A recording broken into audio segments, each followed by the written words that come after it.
All right. So you may be thinking to yourself, like, okay, Jonathan, it's really cool. We've got this JSON, this language we can use to like send information in a standardized format, and we've got APIs which we can like use URLs and these HTTP verbs to like, get information we need for our website. But like we're supposed to code this up in JavaScript. I can't go to my customer and say, okay, cool. If you like to get all of our products and see the best deals, type this URL in and look at the JSON in the middle. Like that's not going to work. So we need a way to, in JavaScript, basically call someone else's API and get their data and then do something with it. All right, but luckily, like this is a common problem, and there's already a bunch of built-in methods and libraries that we're going to use to call APIs. All right, in JavaScript. But first, let's take a look at this Grand Circus Donut API. All right, so I use the get and I put my URL in here, grandcircusco.github.io, blah blah blah blah blah, and then it's going to be giving information about donuts based on their ID. So, for example, the glazed donut has an ID of 1. Cool. Let's see what happens if I put in 2. Chocolate glaze. Okay, so chocolate glazed donuts are ID 2. So it's a common strategy to like give objects in your database their own unique ID. So that way, number 2 is always chocolate glaze, and then I don't know what 3 is. Let's go check to see what that is. Boston cream. Cool. All right, so let's say I'm making a website that shows donuts, okay? And so the API that I'm using is the Grand Circus Donuts API, which has got all this stuff about donuts. Cool, right? That's awesome. And if you look, I got a lot of more information. I got the name of the donut, how many calories, extras, a photo. Like this is the URL for the picture. If I follow this link, let me actually put this in a web browser so you can see it. And there's a donut. So this JSON gives me access to like all sorts of cool stuff about the donut. All right, but like I need it in my app. My app in JavaScript has to call this URL and then do something with this JSON. So how do I do that? Okay, we're going to use fetch. Right, here's an example.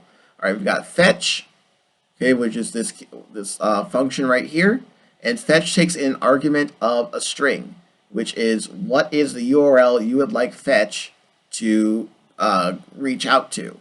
So in this case, I put my URL in here, Grand Circus, blah, blah, blah, blah, 1.json. All right, fetch returns a thing called a promise, which we'll get into in a second. Okay, what a promise basically is in like the simplest terms I can get to you is if we go back to our diagram with the web API and the shelter and everything. Okay, as we saw before, right? This web API that someone else owns is, well, someone else owns it. I have to make a request to this API. I don't know if this request is going to succeed or fail. I have no idea. I don't own this. This is not Animal Shelter Web API is not mine. I don't know if it's up. I don't know if it's down. I don't know if it will respond in 5 milliseconds or 100 milliseconds. Okay, I don't know. There's no way for me to know before I make the request what is going to happen with my request. Okay, I put the request out on the internet, and then I hope it succeeds, but maybe it fails. All right, a promise is I promise to tell you what will happen with your request at the end. So basically, a promise, let me move this out the way, make a request, okay, and we're going to get back a promise, which is an object. Okay, it's a built-in JavaScript object. No, you did not make it. It comes with the package. Okay, so what does the promise tell us? Okay, a promise can be pending, fulfilled, or rejected. Okay, so we make a request, all right, and we're going to get a promise back. The promise is going to tell us what's going on with our request. When we first make the promise, it's going to be pending, right? Because we're making the request to the web API, we don't know what's going to happen with it, all right? Then after a certain amount of time, the promise will come back to us because remember, this is a promise. I promise to come back to you with this information. I promise you, you will learn what happened with this web API request. You'll know what happened with it. I promise. Okay, the promise comes back. If the request was successful and everything went hunky dory, then we do fulfilled. Okay, if something wrong happened, the API went down, we gave it bad information, the creative request is rejected. Okay, so the promise will have a state. Okay, pending, fulfilled, or rejected, and that lets us know like what happened with our request. Like, did our request go through? Did we get a 200 and get back some JSON? If we don't, then what happens? Is it fulfilled? Was it rejected? The promise is a nice way of like knowing the result of your request. It also will help us to be able to chain promises together, but we'll get into that a little bit later. Let's first go over the basics of the promise. All right, so we did fetch. We put in our URL. That's what this is called. Remember, URL. Okay, I'm going to use that term a lot, so make sure you understand what that means. All right, now you're wondering what the heck is this then function here? Okay, why are we using then? Okay, this is the good part about promises. What I am saying is, first, I want you to go fetch, okay, the data you get from going to this URL. Cool, I fetched it. Now what do you want me to do? And then I want you to take the response. Again, this is a variable I made up. This is that arrow function that we had earlier, remember? So that arrow function syntax comes back full circle. We're going to be using it a lot. So I'm saying, go fetch. Okay, I'm done fetching. Here's your promise. What do you want me to do? Okay, great. Then take the response and change it into JSON. Okay, remember, I want this format, this JSON format. It is nice, standardized JSON format that I have a lot of tools, okay, in order to work with. All right, so we're going to do that. And then I'm going to take my data, and I can do what I want with it at this point. So for example, I'm going to go look back at my JSON. My object is going to have a name and calories and an ID. So let's see if we can get that. So let's do data.name, console.log data.id, console.log data.extras. You're like, Jonathan, where did you get these properties from? Well, this is our object. Remember those curly brackets for objects? Okay, and then here's extras and name, and those are all properties, and these are their values, right? So I'm going to go and fetch, okay, fetch this. Then I'm going to convert to JSON, the JSON to an object, basically, that I needed that JavaScript object I can work with. And then I would like to console log these properties, right? That's what I would like to do. All right, so let's give this a shot. Save it. And then let's go to terminal.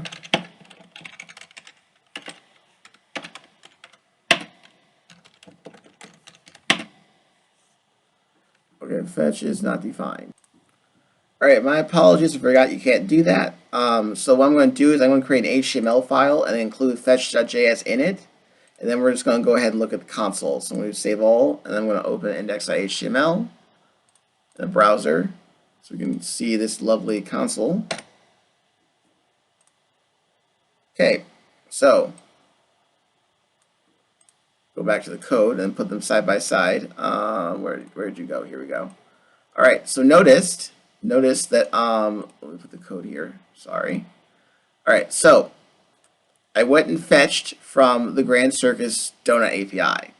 Okay, I took a JSON, turned to a JavaScript object because I need those, and now look what happened: the name, the ID, and the extras, sugar glaze.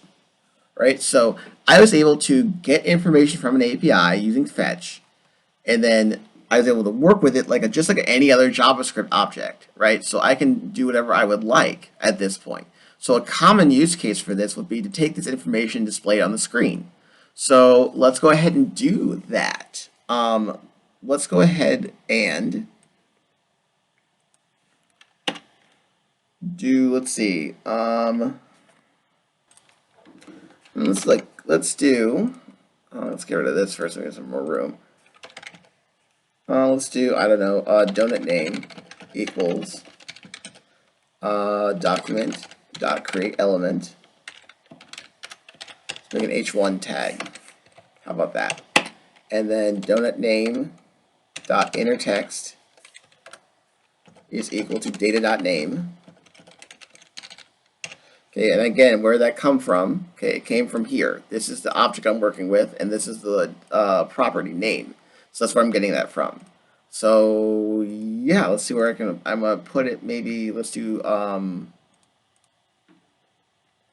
guess we can just do the body. So we can do document dot body dot append child donut name. All right, I'm going to save everything, and then we're going to see, and there you go. Right, so I took that data from the API, and then I got it back, and then slapped it to the screen. And so what's cool is let's see what happens if I change which donut I'm looking up. See how I changed the ID to 2, and now it's chocolate glazed. So this allows me to have my website change what it shows based on what it gets back from the API. And this is basically what you're going to be doing for a lot of your career. It's going to be go to API, grab data, process data, slap it to a screen. All right. So this is essentially it. So these promises is fetch. Okay. The fetch function is going to call the API. It's going to give me back a promise. Okay. The promise will be either fulfilled or rejected.